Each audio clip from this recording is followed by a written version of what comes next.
जी बोले। IRR क्या आता है? 13.75%। इसको अगर हम सॉल्व करेंगे तो हमारे पास आ जाएगा अप्रोक्सीमेटली 13.75%। तो एक्चुअली ये वो रेट ऑफ रिटर्न है जिस पर हमारी एनपीवी क्या हो जाएगी, जीरो हो जाएगी।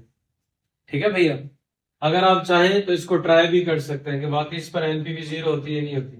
तो आप क्या करेंगे, सारे कैश फ्लोज के लिए 13.75 पे डिस्काउंट फैक्टर कैलकुलेट करेंगे। डिस्काउंट फैक्टर आ जाएगा, उसकी प्रेजेंट वैल्यू निकालेंगे तो वो ऑटो क्या हो जाएगा, जीरो हो जाएगा। तो ये 13.75 मेरा minimum expected rate of return है। किससे? इस प्रोजेक्ट से, कि भाईजान इस प्रोजेक्ट से एटलीस्ट मुझे 13.75 रिटर्न मिलना चाहिए। तो ये वो रिटर्न होगा जिसमें मैं सिर्फ अपनी क्या कर रहा हूँ, कॉस्ट कवर कर रहा हूँ। देखो 10% पे मैं क्या हो रहा है, पॉजिटिव एनपीवी है, और 15% पे नेगेटिव एनपीवी है। तो वो मैंने रेट ऑफ रिटर्न देखना था जहां मेरी एनपीवी क्या हो जाए, जीरो हो जाए। तो एनपीवी जीरो कितने पे हो रही है अभी हमारी, 13.75 पे हो। तो ये हमारा क्या है, इंटरनल रेट ऑफ रिटर्न है, जिस पर हमारी एनपीवी क्या हो जाएगी, जीरो हो जाएगी। इस पर सिर्फ हमारी क्या कवर होगी, कॉस्ट कवर होगी, cost of capital and other cost. ये सिर्फ हमारी कॉस्ट कवर होगी, इस पर हमें कोई मतलब है, हमारी जेब में कोई प्रॉफिट नहीं है। तो इस रेट को हम क्या कहते हैं भैया, IRR कहते हैं। जी यहां तक किसी पे एतराज है? यहां तक क्लियर है भैया? ओके जी, आगे चलते हैं। आगे हमारे पास जो होता है वो डिफरेंट टाइप्स के कैश फ्लोज होते हैं। वो जो डिफरेंट टाइप के कैश फ्लोज है उनको हम कंसिडर करते हैं।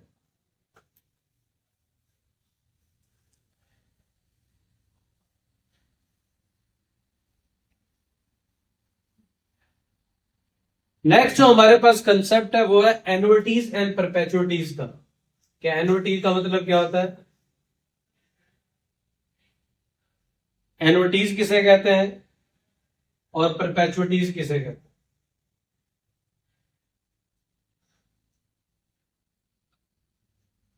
एन्युइटीज एंड परपेचुइटीज। जी बोले। इन्वेस्टमेंट अप्रेजल में एन्युइटी का मतलब क्या है, या ओवरऑल आपको एन्युइटी के लफ्ज का मतलब पता है? एन्युइटी किसे कहते हैं? रिकरिंग। जी रिकरिंग। जी, एक अमाउंट जो आप किसी प्रोजेक्ट से आपको लगता हो कि आप बार बार रिसीव करेंगे, उसको हम क्या कहेंगे, एन्युइटी कहेंगे। मिसाल के तौर पर आपकी एक मशीन है, फॉर एग्जाम्पल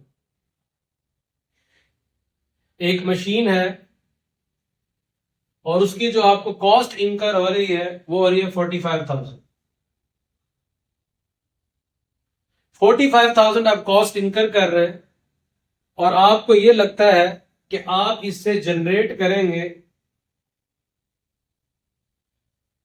जो आपसे इसको इससे आपको एनुअल कैश फ्लो जो एक्सपेक्टेड है वो आपको लगता है कि भाईजान एनुअल नेट कैश फ्लोज,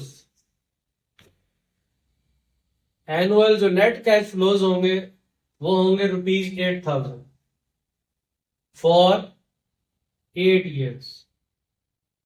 हर साल कैश इनफ्लोज कितना एक्सपेक्टेड है आपको, 8,000। कितने सालों तक, 8 सालों तक आपको लगता है कि भाईजान अभी इससे इतने पैसे मिलेंगे। और अब वो कहता है कि आपके पास जो कॉस्ट ऑफ कैपिटल है वो है 15%।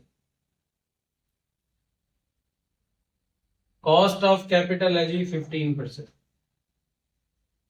आप क्या कर रहे हैं, कितने सालों तक आपको कैश आना है, 8 सालों तक। एक तो तरीका ये है कि इस तरह लिखें ईयर 0 1 2 3 4 5 6 7 8। एक तरीका तो यह है कि हर साल का कैश इनफ्लोज लिखें, हर साल का अलग डिस्काउंट फैक्टर लगाएं, और हर साल की एनपी वो जो है प्रेजेंट वैल्यू कैलकुलेट करें और क्या एनपीवी लाए। ठीक है भैया, एक तो तरीका ये है। एक तरीका ये है कि हम इस पर एनओटी का फार्मूला लगा दें। क्या करें, इस पर एनओटी का क्या लगाएं, फार्मूला लगा दें। तो जी एनओटी का फार्मूला किसी ने प्रीवियस एजुकेशन में पढ़ा हुआ है? किसी को पता है एनओटी का फार्मूला क्या होता है? एनओटी का फार्मूला होता है 1